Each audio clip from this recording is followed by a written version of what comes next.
Join him in episode number 250 of the Afrikaans reading of the Holy Quran.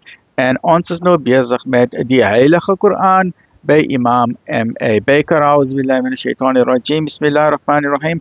In de naam van Allah, die barmhartige, die genadige.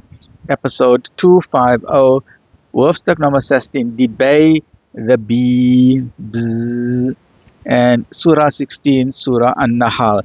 Afdeling 10 van hoofdstuk nummer 16, die ontvanger van die openbaring. En Allah het aan sommige van julle grote rykdom gegee as aan ander.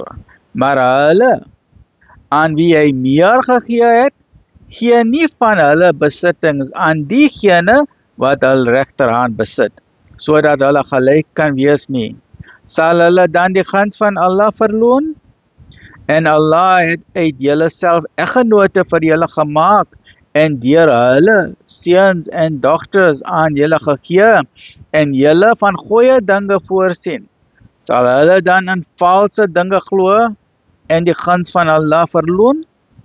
En hulle aanbid buiten Allah dit wat vir hulle geen lewensonderhoud van die hemel of van die aarde kan bewerk nie.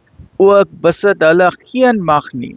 Maak daarom geen vergelykenis met Allah nie.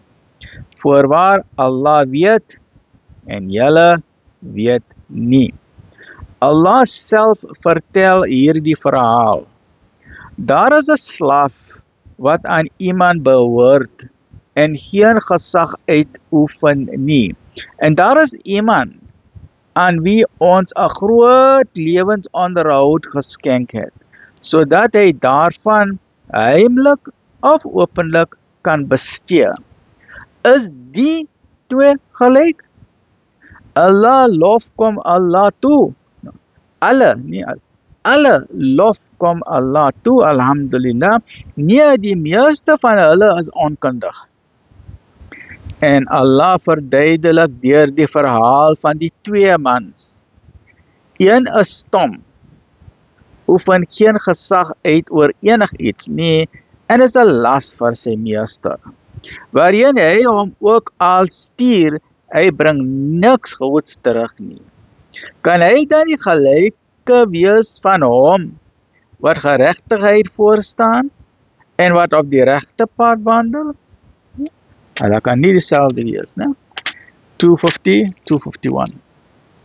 251, hoofstuk number 16. Please join me in the next episode. Stay well, look after yourself. Alhamdulillah.